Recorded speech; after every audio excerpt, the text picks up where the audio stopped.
me this, driving to work. That's what I do. Go to work. How's everybody doing? Hopefully everyone's doing great. Everyone in all our Texas people, man, I hope y'all are doing okay. I know Texas got hammered and everything kind of went bad there.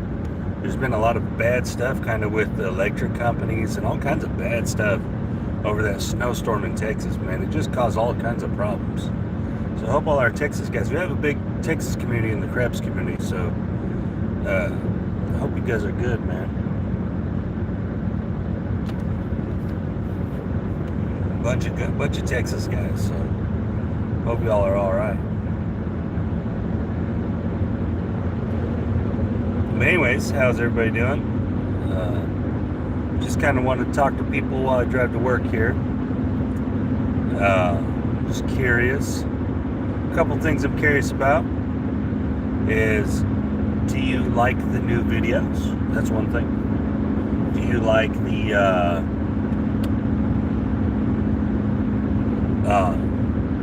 format for them was what I'm trying to ask, I guess, where I have basically two types of videos, being the so-called beginner craps and so-called advanced craps. So I was just kind of curious if you guys like that.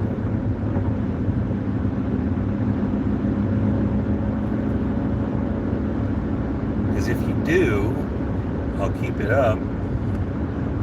Because I have some more direct plays for the advanced craps that are very, very direct, specifically aimed at one thing. Or the thing is, some of these videos, I've put this stuff on other things. So on other videos, I've put a lot of this on other stuff.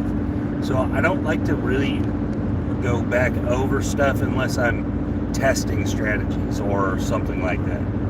You know, I don't like to just, you know, remake the same content. But if you guys do like this, I'll keep moving forward with it. They kind of match up with my toolbox videos, so that's one thing that I liked about them, is that they kind of fit in that same group. And that's kind of one of the things that I wanted to show.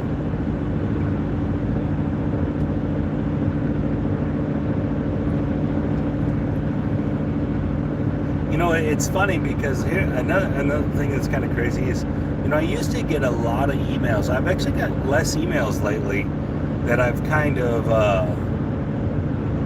refined what I do to a very small box on the Craps World. I've refined it down to a very small box, and I actually get less emails and less comments than I used to. I guess because I'm not as broad, probably. But I don't think, in my opinion, that the other ways to play are for me. It's not that they are not good, they're just not for me. So I stick to what I do good, and that's kind of where I want to be at. It's just like, I don't practice dice control, right? Hello, Paradise Crabs. I don't practice dice control in the same fashion I used to. And what I mean by that is the only thing I practice anymore is to miss the 10. I don't practice just normal dice control. Now, inside my videos and stuff, I use some dice control, trying to use it, but I don't practice it no more.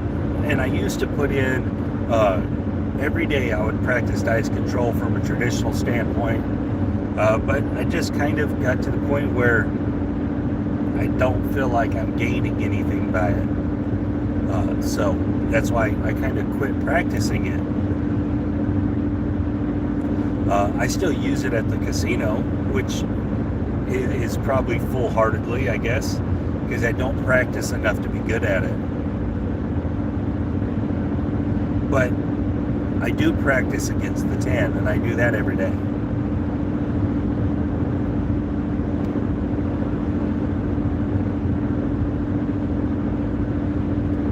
Nice. I've never played on a boat. Well, they're not.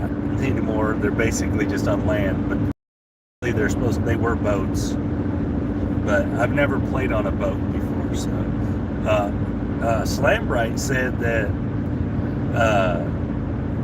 the rocking of the boat kind of messed him up a little bit. But when I watched Road Gambler on his, it didn't look like it bothered him. Yeah, I like Javier's slow-mo stuff. The one thing and I'm not hating it because I like his shows, but man, I wish they were live. I wish those were live, because how many times did he roll to get those results and stuff? I mean, and I'm not saying that he's doing that, but I know that's a common thing that happens. But I do like it, the slow-mo stuff. He was kind of the first one doing the slow-mo stuff. He was out doing the slow-mo stuff before everyone else did. Because I watched him like a year ago. But yeah, he's pretty good. I mean, as far as what he does and stuff is pretty good. I've actually talked about him on the channel before. I actually thought one of the subscribers commenting was him, but I was wrong.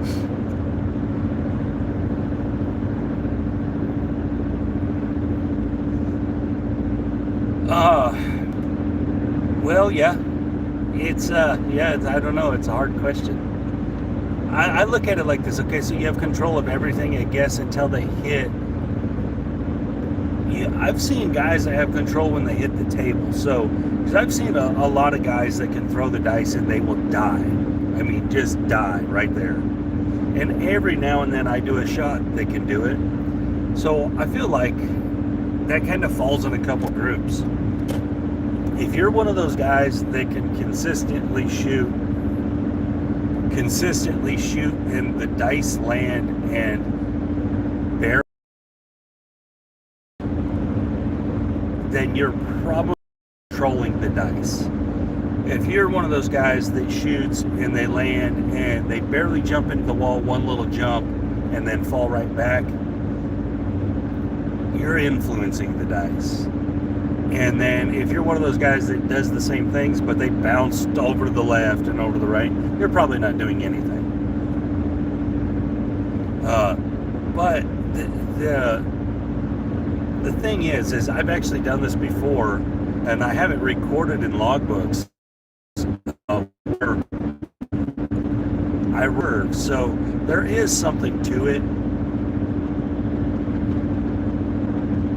How good do you have to be at it to make it work? I don't know.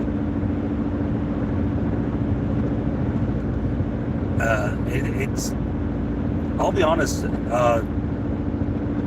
my two best shots ever, one of them was random and one of them was with dice control. And in both cases, they both rolled about the same amount of time, about the same rolls. And so, was I just getting lucky with the dice control? Maybe. Maybe I was. I don't know.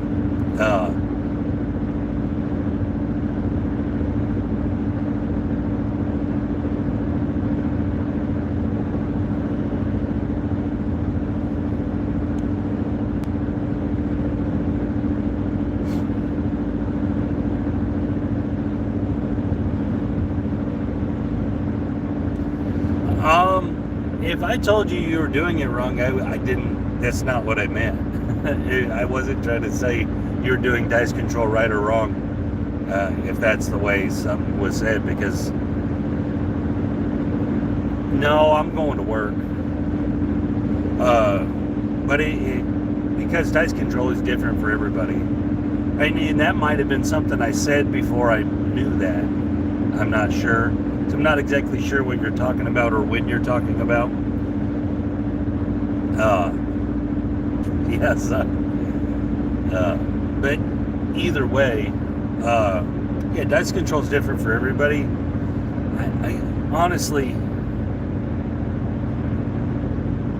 so I told you were doing it wrong? Like, that's what I said? Because that doesn't really sound like something I would say, but maybe I did.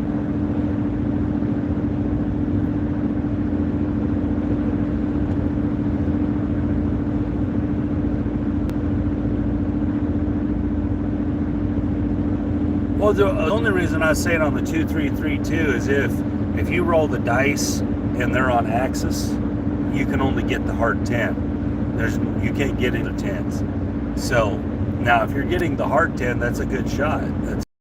You got the 2-3 and the 3-2. That means the dice are essentially almost.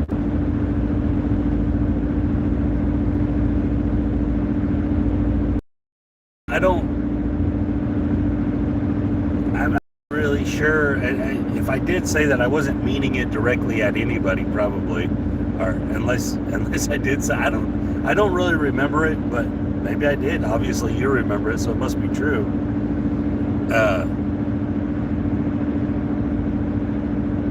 Okay.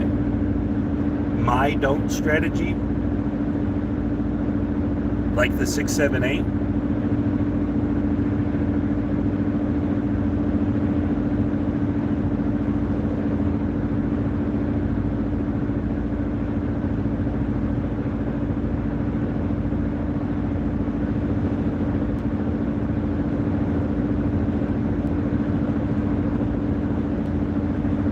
But if you roll the 2-3-3-2 or the 3-3-2-2 or any combinations of 3 and 2 on the dice, if they stay together,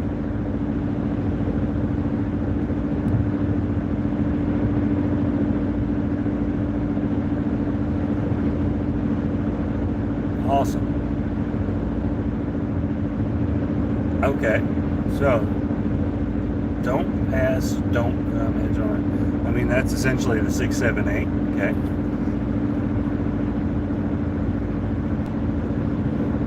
I mean, that's not mine strategy. That's been around forever. But I understand that it gets attached to me.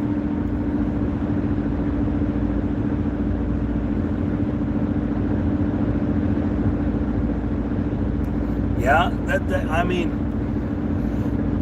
yeah, dice control's so tricky. Well, I appreciate that. But yeah, that's been around a long time. That's people call it the Iron Crapper or Iron Cross from the Dome. But like the common name is the Iron Crapper.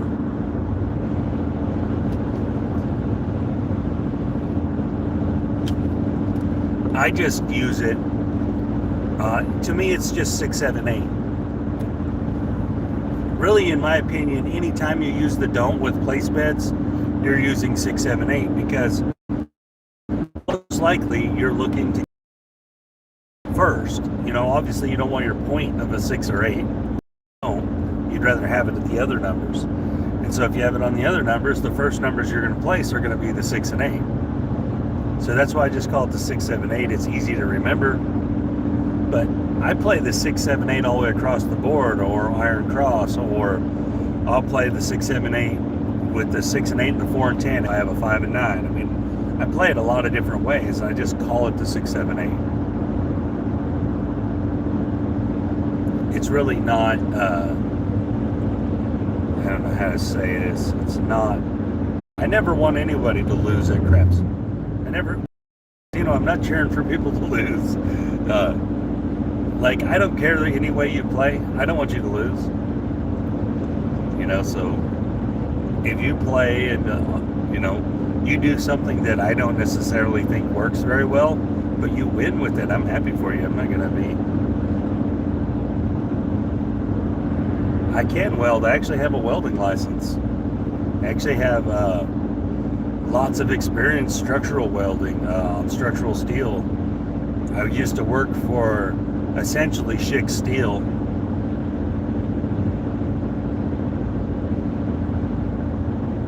I can definitely weld.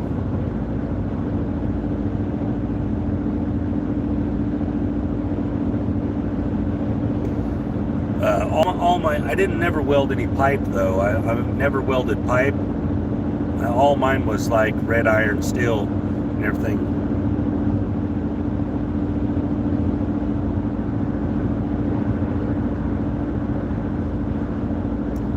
That's pretty good, man. If you can stick and hit that 5 like that, that's pretty good. But yeah, I actually am bridge certified welder at one time. Obviously, I haven't welded in a while, but yeah, I was bridge certified and everything, because you got to pass a little test to weld on bridges, which is kind of silly because they're all welded in the same shops. But you're supposed to pass. It's either AISC or ASICE or something like that, certification for it. And the test I took, you have to fill in a 4-inch by 1-inch by 1-inch gap between two coupons. Coupons are just little chunks of metal, and you have to fill this gap. AWS. You have to fill in this little gap with no porosity. It has to X-ray correct. I mean, it's not a hard weld, because it's not like they're not standing over you with a bunch of, like, on a time clock. Because filling a 4-inch by 1-inch gap by 1 inch, it's not really something you do. That's not really a real thing. So, you know, people are going to cut a piece of metal for that, or they're going to recut something. They're not going to leave a 1-inch gap and try to fill it up with weld.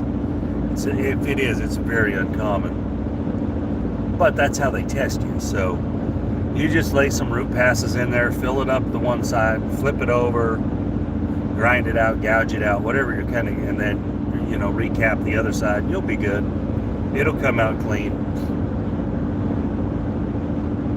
No, I worked over in Armor Rail, which is basically Blytheville. There's a big steel community over there, Blytheville, Osceola. Yeah, I worked over there, and a Fab Prospect Steel was where I worked. There's actually a Prospect Steel in Little Rock too. But yeah, that's where I worked.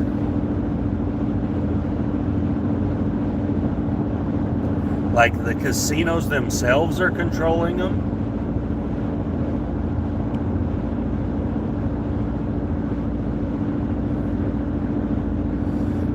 Yeah, without rod, micro welding, with that rod, it's like electrolysis, it's electric welding. I don't know why the casinos would have to control the dice. Like, I mean, now on a Bubble Crafts machine, I don't know. There's like, but on just the tables, nah, I mean, you see them, they switch out dice in front of you. I mean, I don't really know how they would manipulate the dice to come up on a certain, because every shooter throws at a different velocity. So the only way it would work would be if they had some kind of magnets in them or something like that. Right, they don't have to control it with like physical control. They just make the rules in their favor and they win. I mean, the nature of it is geared for the casino. It's what's called house edge. It's, you know, they have they have the edge on every bet. Now, craps is the only game where you can gain the edge in your favor, but it takes a sequence of events to do it. But just as far as them manipulating the dice somehow, the thing is you can bet everything in the craps game. It's not like you can't bet with the 7. So if they made the dice come up more 7s, you could sit there betting.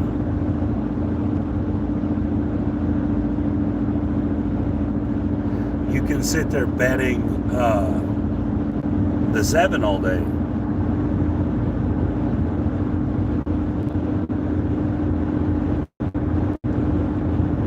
You know, so I controlling the dice, the casino, I doubt it. I just doubt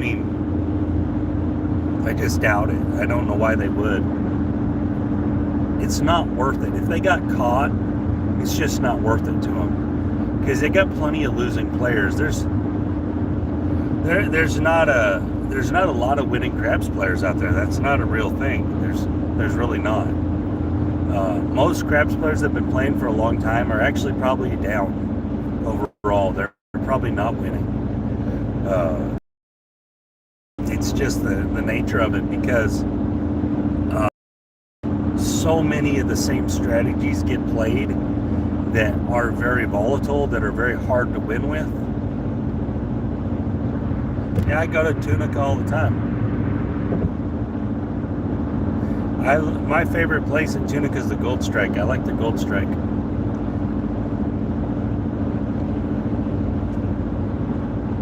I used to go to the Horseshoe all the time, but the Horseshoe's people are jerks. Bringing actors to the table. Man, this is probably stuff all bigger than me. Maybe this stuff happens in Vegas, but it doesn't happen around me.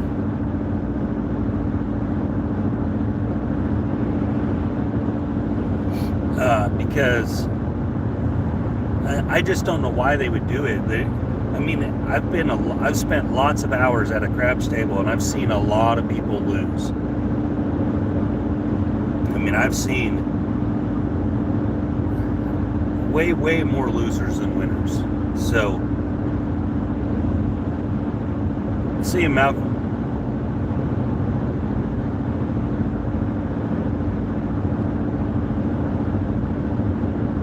I've seen, you don't see just like, I know on YouTube and stuff, there's a lot of success stories and stuff, but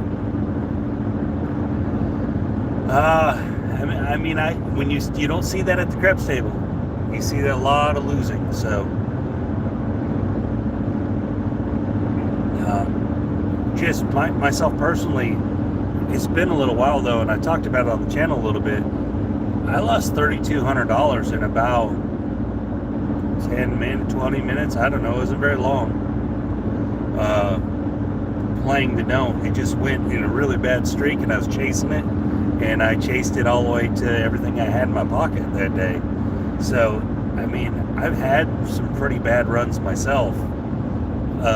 Playing the same stuff that got me the money. Playing the exact same strategies that won me the money. So, there's definitely ups and downs to it. It's gambling. It's even though you're an advantaged player, once you learn the game and stuff, you're an advantaged player. You're going to do better than the normal player, than what I like to call tourists.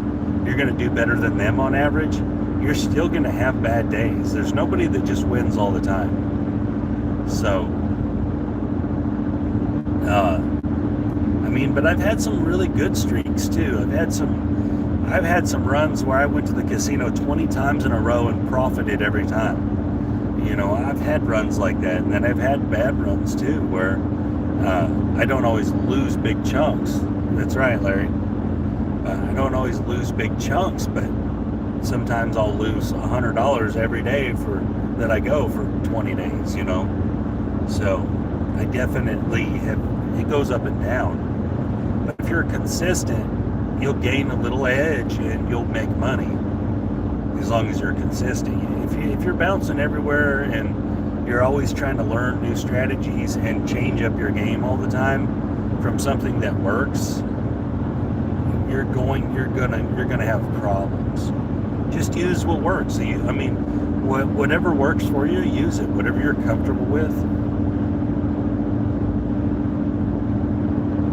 Yeah, that's awesome. And that's the easiest way to win a lot, is to hit and run.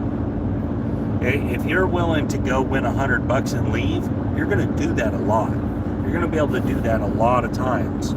If you're going there trying to win $500 before you leave, you better be playing pretty big. If you're playing at the same where you were trying to win 100, the same bankroll and same bets, you're probably not going to get there. So it's all relative to your bankroll, to the size of bets you're making, onto how much you should expect to return. If you're making $15 bets, you probably shouldn't be looking to return more than about $100 to $200. If you're making $50 bets, you could probably try to look to return more like $500. It just it's all relative. It all connects. Yeah, short game is, if you want to be consistent, it's the key.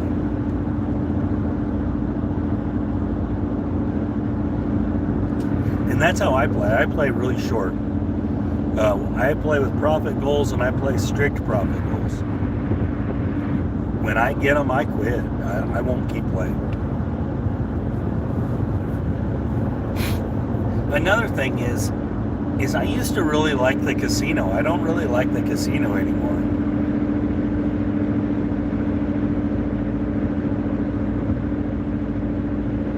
Nice.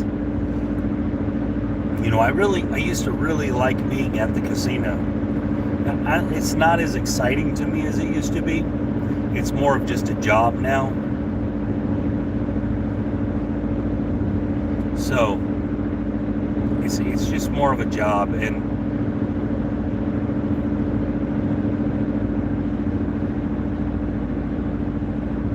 that's nice. I'm probably going to move closer to a casino here in the next year. I don't know. Believe it or not, guys, I think I might move to Colorado because they're going to up those table limits. They're going to make those table limits, casinos going to set them.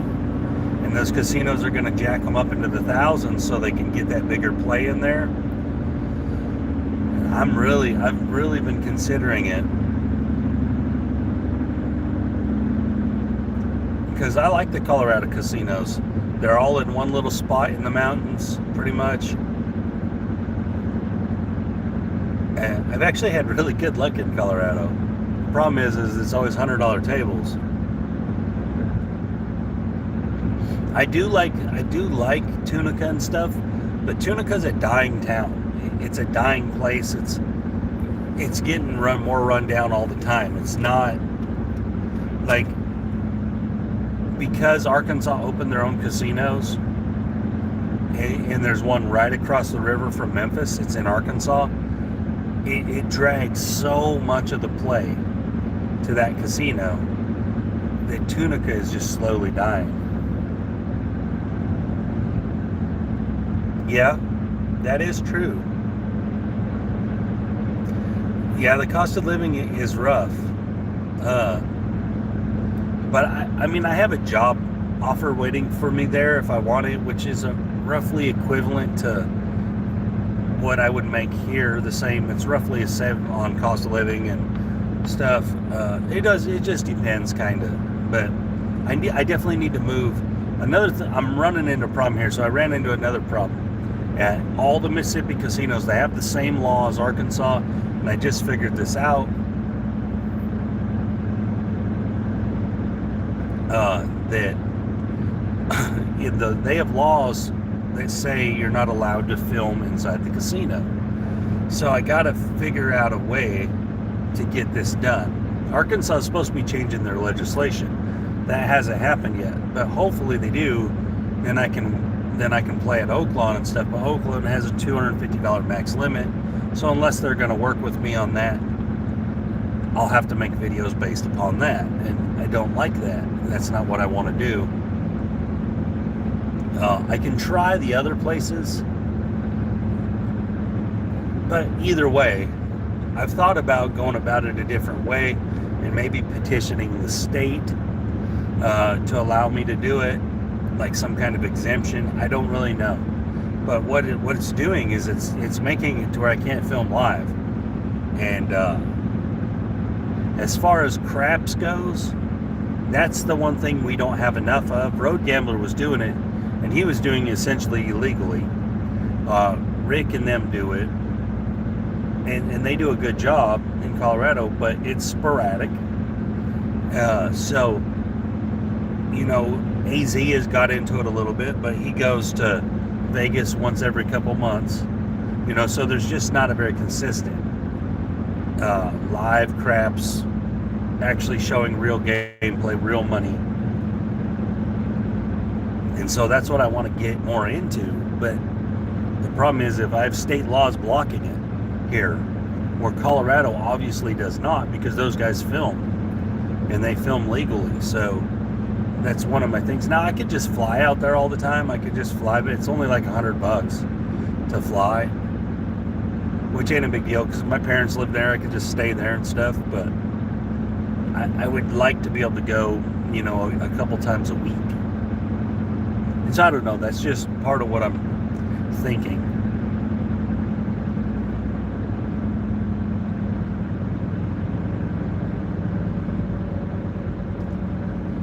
One of the things too I've thought about is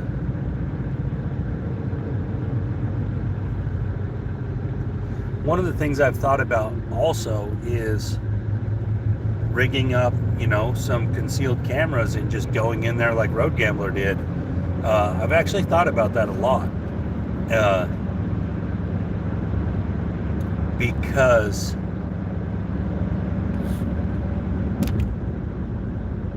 his videos are actually really good. The one thing that's bad about his videos, and I'll never knock him because he did such a great job, but he's always at the end of the table, so you can never see the dice actually land, which sucks. So it would be cool to be able to see the dice land. Yeah, it's a good way to get banned. That's true. That's what happened to him. He got in some trouble with it.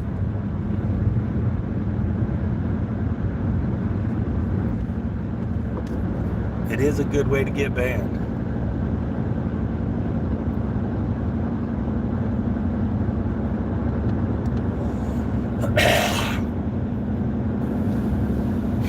Yeah, hello, Sleepy. How are you, buddy? But I need to get into the live video. And obviously there's places in Vegas that let you do it. Obviously there's places in Colorado that let you do it. So, I mean, it happens. You can do it. You just have to be in certain spots. It's weird that the state would make laws against it. I get kind of why they do, because they're trying to stop cheating. So if you film stuff long enough, you're going to be able to see, okay, well, this is what the dealers normally do. This dealer makes this mistake all the time. And people will find angles to cheat. And I get why they don't want people filming.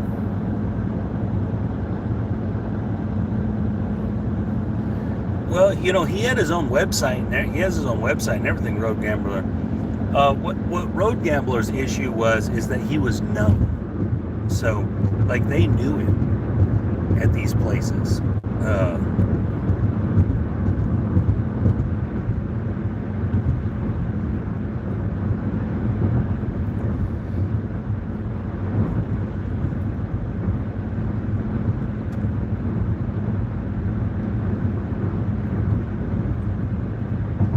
I don't understand what you're saying about Jeremy. What about Color Up?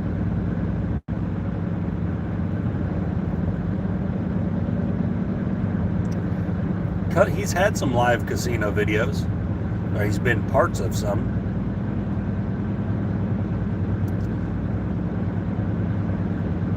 He's done some live bubble craps.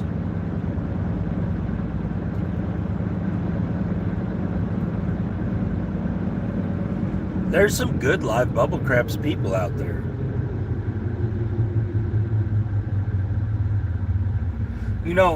In Oklahoma and in Kansas, it seems, wherever Dave's doing it, we essentially have craps vlogs, kind of.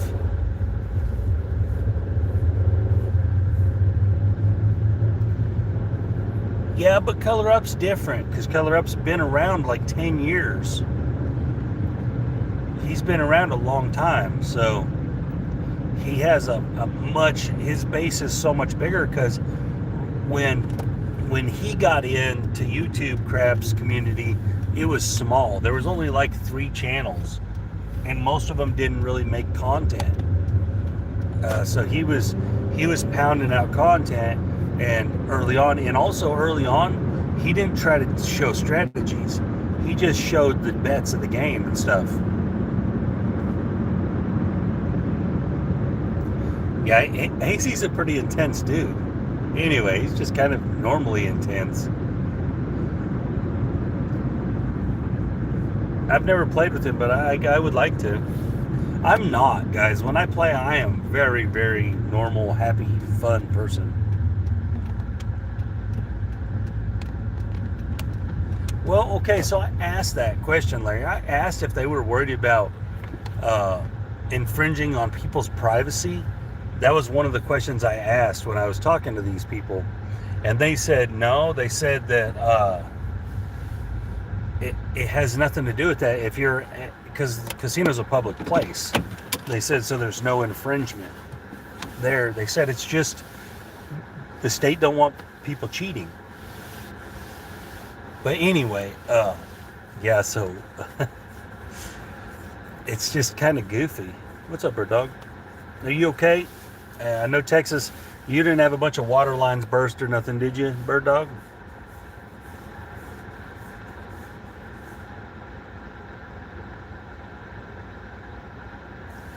Oh, well,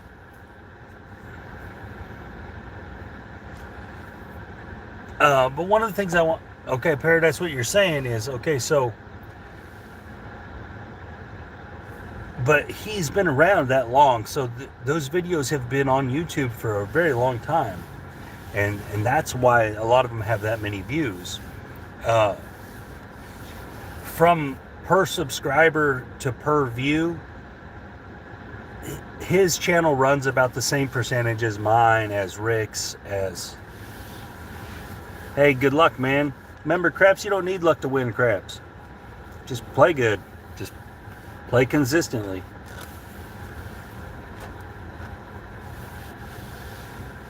But either way, yeah, I mean, you don't have to, you obviously don't have to do live stuff to have good content. I mean, but it does help. Anyways, guys, I'm gonna run in here and get myself some food and stuff. You guys have a great day, and I'll see y'all later.